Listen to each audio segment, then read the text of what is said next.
I'm Tyler Pollard, and I'm here talking with Joe Jack Talcum for Plus1TV. Today we're going to talk loosely about the artists that have influenced you in your career. That would be, for me, the Ramones.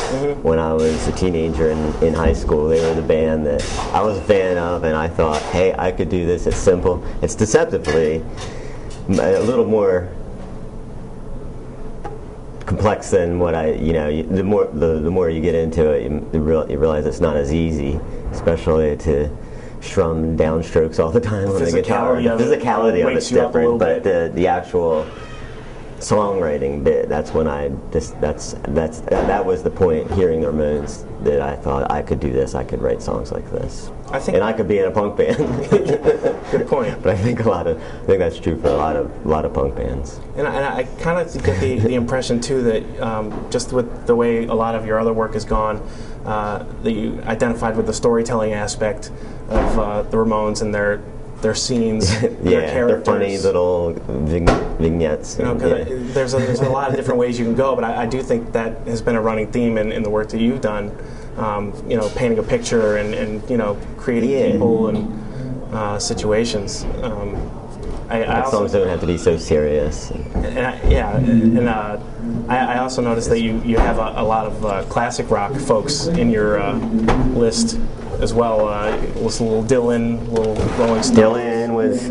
Dylan came earlier than the Ramones, and Bob Dylan inspired me to actually play the guitar, probably. And I learned Bob Dylan songs before I ever heard Ramones. Also the Beatles. They were very early. I probably heard the Beatles before I heard Bob Dylan, actually. And I heard the Byrds also. That's what led me to Bob Dylan when I was just a little kid buying records in grade school. So were you playing guitar along that before you really kind of made that lightning bolt? I was playing piano first. I was playing piano first. My parents paid for piano lessons and all this, fun. So I was getting sort of like the classical stuff that you have to learn. But I also bought this book, Beatles, for piano, because I love the Beatles so much. And as a grade school kid, and the piano teacher was nice enough to say, "Oh yeah, we can mix some of this in with your lessons." Is there any other artists that someone might be surprised to know about you, that you hold dear in what you try and do? Surprise. Let's see. I like a lot of stuff. I like Charles Mingus, for example. But it doesn't really have anything to do with the music I do, but I like music in general. I like stuff that makes me, I hear it and I go, wow. Yeah, I mean, it's got to be in there. I mean, like that feeling as a fan, as a listener, to know that it's doing something to you, and in some ways, if it's in there, it's going to come out, and that's the exciting part of music, and that's kind of. Or Thelonious Monk, that's a good example. His whole attitude towards what music is, and probably Simon and Garfunkel. You might not expect that, but they're an influence on me as a kid too. You have to be that all that 60s ringing, stuff. That little tingle in your teeth when something so right happens. Now, do you think one thing I'm interested in, and I don't know how you necessarily perceive it, but you were playing with a lot of punk bands when you first started. You were kind of lumped in, the Milkmen were lumped in as a punk band per se, and I think a lot of times you probably felt a little mismatched in your bills. Well, we kind of lumped ourselves in because those were the shows we saw, and we liked punk at the time. I mean, what was going on in Philly at the time really excited us, and that's where we wanted to be.